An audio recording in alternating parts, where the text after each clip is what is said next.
این ماری پیچانی شرقی یگان خیل خصلتی تبابتی ندارد. بیولوگ شاهنازه میرزاباهادورова яке аз муаллифони китоби сурхи Тоҷикистон аз хатари нобудшавии навъҳои нодири набототу ҳайвонот изҳори нигаронӣ мекунад.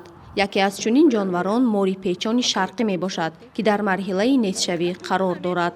шаҳноза таъкид мекунад, ки ин мор зиндазо буда хеле камҳаракат аст, аммо онро баъзе қуйруқшиканҳо кӯрмор номида ба фурӯш мебароранд, дар ҳоле ки кӯрмор умуман ба оилаи дигар морҳо тааллуқ дорад. мори шарқи печонро кӯрмор гуфта ба халқ фурӯхта, мори ноёфт карда ба китоби сурх дохил кардем.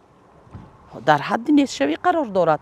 онро ҳамчун як фоидабахш гуфта ба халқ мефурӯшанд. ин ҳам ҳамун море ки дар циркачҳо дар гарданҳошон калон морҳои удавовӣ мегӯянд. удав худаш восточный удавчик, аз ҳамун авлод, фақат удавчик майдатаринаш.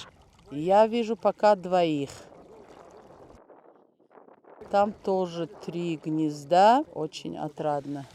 шаҳноза дар тамоми фаслҳои сол ба табиат мебарояд ва дар экспедитсияҳои илмӣ иштирок мекунад. вай бо ҳамкоронаш дар факултаи биология ва химияи донишгоҳи давлатии хуҷанд ба номи академик Бобоҷон Ғафуров маҳфили экологии лаклаки сафедро таъсис додааст. онҳо таи чанд сол аст, ки мониторинги ин паррандаи нодирро анҷом медиҳанд. ба гуфтаи ӯ, хатари асосӣ барои олами ҳайвонот ин фаъолияти инсон мебошад. шоида аз ду тараф мекардем ин ноҳия лонаҳои паррандаҳоро, ноҳияи Ҷаббор Расулов ба пурра лонаҳоро ҳеҷ барои гузаштани ваҳои хатҳои барқӣ умуман ягон хел хатар надорад, вале ин паррандаро лонаш кади вайрон мекунанд.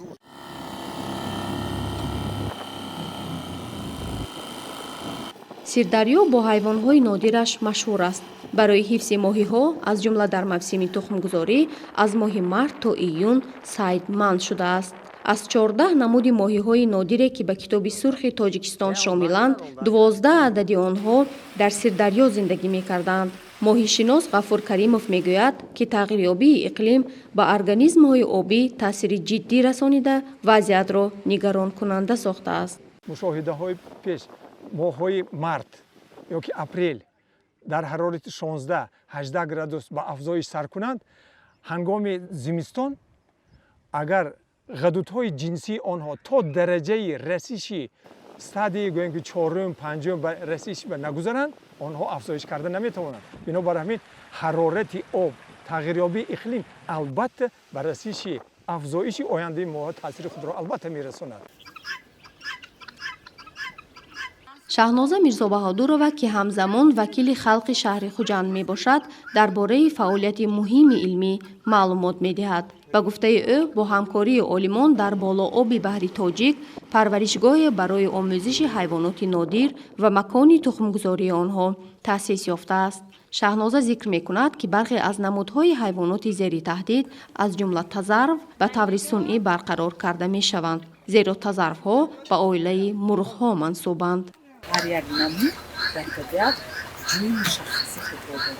зиёда аз 300 намуди тазарвҳо аз рӯйхати тазарвҳо ҳис шавад. ин яке аз намудҳое ки бебозгашт ҳис шудани намуд. ин марговар, ин хатаровар. ҳайвонҳои бемӯҳра, ҳайвонҳои мӯҳрадор шиносҳои пайдо буданд. шаҳноза дар донишгоҳи давлатии Хуҷанд ба донишҷӯён дарс медиҳад. ҳамасола бо онҳо ба табиат мебарояд ва корҳои таҳқиқотӣ анҷом медиҳад. ба гуфтаи ӯ, қаблан дар як экспедитсия метавон намудҳои зиёди ҳайвонҳоро мушоҳида кард, вале дар солҳои охир дидани чунин объектҳои илмӣ мушкилтар шудааст. як экосистемаи аҷоиб буд.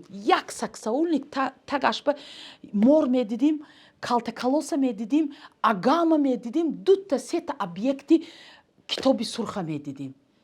вай донишҷӯён медид, меқабданд, мо ҳамин ҳар як инструментҳо дошта аз худ када бо табиат ба сад медодим.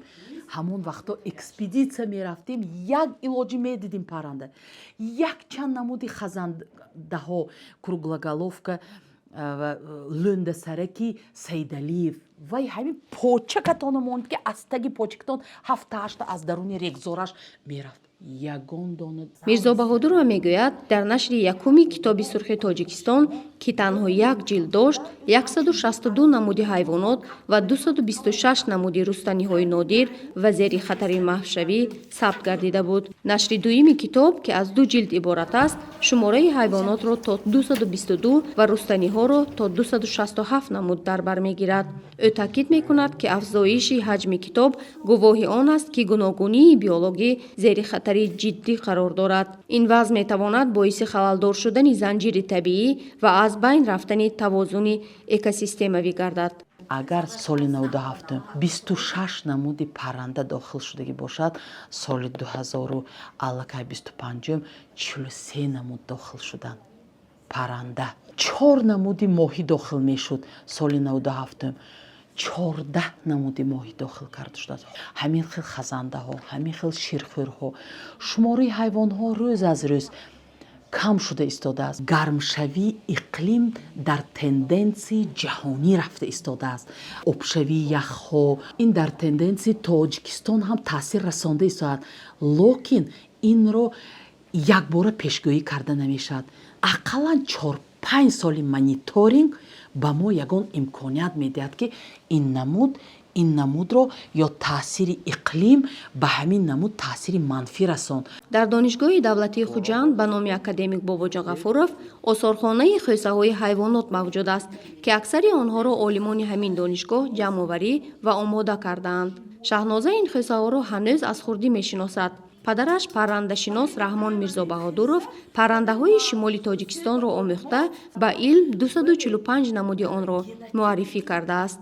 муҳаббат ба табиат дар дили Шаҳноза аз хурдсолӣ ҷой гирифтааст ва имрӯз ӯ мекӯшад, ки ба илм ва барқарорсозии олами ҳайвоноти нодир саҳм гузорад.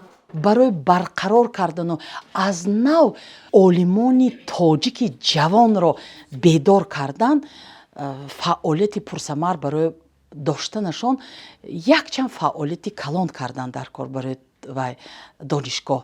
таксидермистҳо лозим, олимони ҷавоне ки як шавқу завқи бо табиат гашту гузор карданро, дӯст доштанро, медоштагиро мо тарбия карда намуда кор. Шаҳноза Мирзо Баҳодурова таъкид мекунад, ки танҳо тавассути муҳаббат ба табиат, таҳқиқоти илмӣ ва иштироки фаъолонаи ҷомеа метавон гуногунии биологиро ҳифз кард ва табиати нотакрори Тоҷикистонро барои наслҳои оянда нигоҳ дошт.